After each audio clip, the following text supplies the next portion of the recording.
నమస్తే అన్న, జై శ్రీరామ్. నా పేరు కళ్యాణ్ గౌడ్. మేము తుమ్కుంట మున్సిపాలిటీ నుంచి రావడం జరిగింది. మొదట ఈ ధర్నా అనేది మాకు నిన్న ఇన్ఫర్మేషన్ వచ్చింది. వచ్చేసరికి ఇమీడియట్ గా మనం బయటికి వచ్చేసి ఈ ధర్నా అంటే ఇన్ని రోజులు ఒక కొలికి రావట్లేదు ఈ ఫోన్ ట్యాపింగ్ వ్యవహారం అనేది.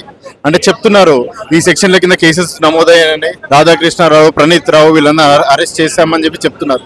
కానీ ఎక్కడ కూడా అరెస్ట్ చేశారనే మాటలే తప్ప వాళ్ళకి సంబంధించిన వాళ్ళ ప్రలోభాలు పెట్టిన వాళ్ళు ఎవరు ట్యాప్ చేశారో వాళ్ళు కేసులు పెట్టినా కేసులు అనేది సిన్సియర్గా తీసుకోవట్లేదు, కేసు బుక్ చేయట్లేదు.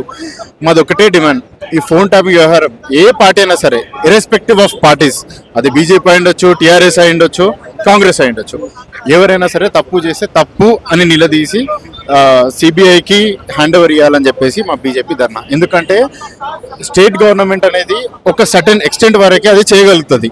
అంటే ఏదైనా దానికి ఓవర్ చేయాలన్నా బయటికి తీసుకురావాలన్నా కొంత ఎక్స్టెంట్ వరకే చేస్తుంది.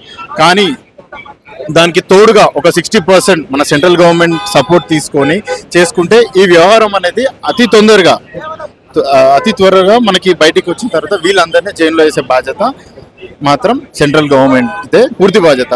సో ఇక్కడ స్టేట్లో పట్టించుకోవట్లేదు అనే ఒక ఉద్దేశంతో మా డాక్టర్ లక్ష్మణ్ గారు, ఈటల రాజేందర్ గారు, మన ముఖ్యంగా ఎవరైతే ఎంపీలో కంటెస్ట్ చేసిన వాళ్ళందరూ పిలుపు మేరకు మేమందరం కార్యకర్తలుగా మేము వచ్చి ఇక్కడ ధర్నా చేయడం జరుగుతుంది.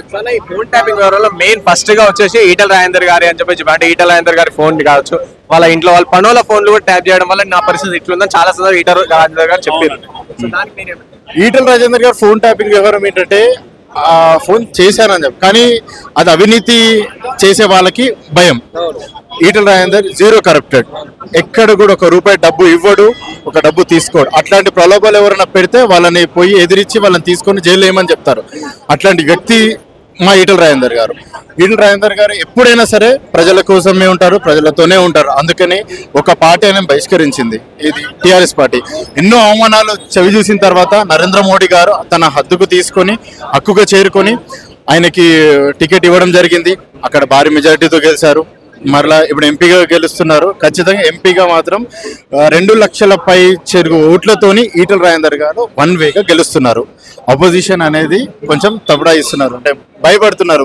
ఈటల రాజేందర్ క్యాండిడేట్ ని తీసుకొచ్చేసరికి వాళ్ళు ఏం చెప్పలేకపోతున్నారు. సో ఈటల రాజేందర్ గారి క్యాడరు, ఆయన యొక్క విజన్, ఒక బీసీ బిడ్డగా ఆయనకి చాలా విజన్ ఉంది. మేము ఆయనతోనే నడవాలని చెప్పి మేము కోరుకుంటున్నాం. మల్కాజ్గిరి పార్లమెంట్ అన్న కాబట్టి మన రీసెంట్ గా చూసారంటే హుజరాబాద్ నియోజకవర్గం పాడి కౌశిక్ రెడ్డి వాళ్ళ కూతురు ఈటల రాజేందర్ గారి కూడా క్షమిత పైన కొన్ని కమెంట్స్ వచ్చాయి. దాన్ని అవును, తన చిన్న పాప, తనకేం తెలుసు? పక్క నుండి తన తండ్రో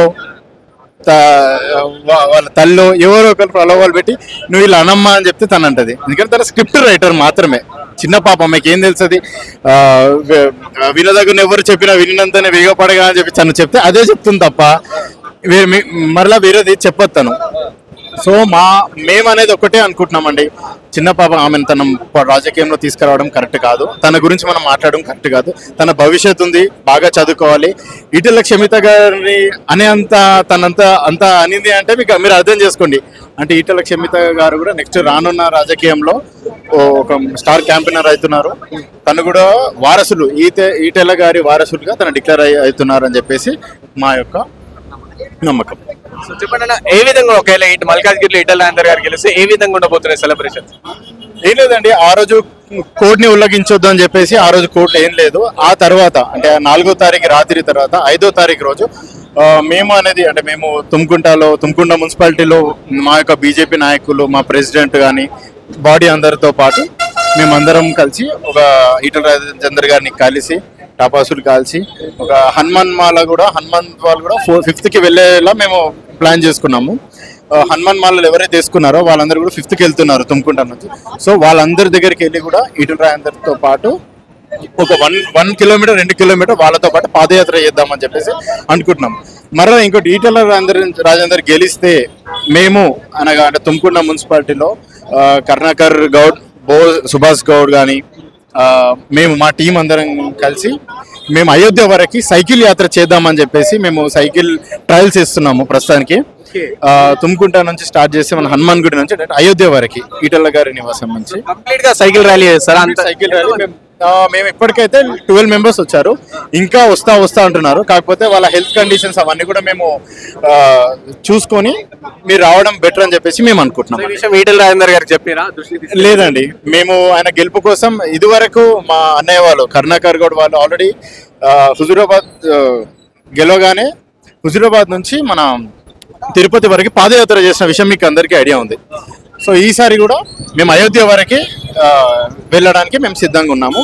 వెళ్ళేసి వచ్చిన తర్వాత మేము ఈటెల గారికి కలుస్తున్నాము. Thank you. జై శ్రీరామ్, జై బీజేపీ.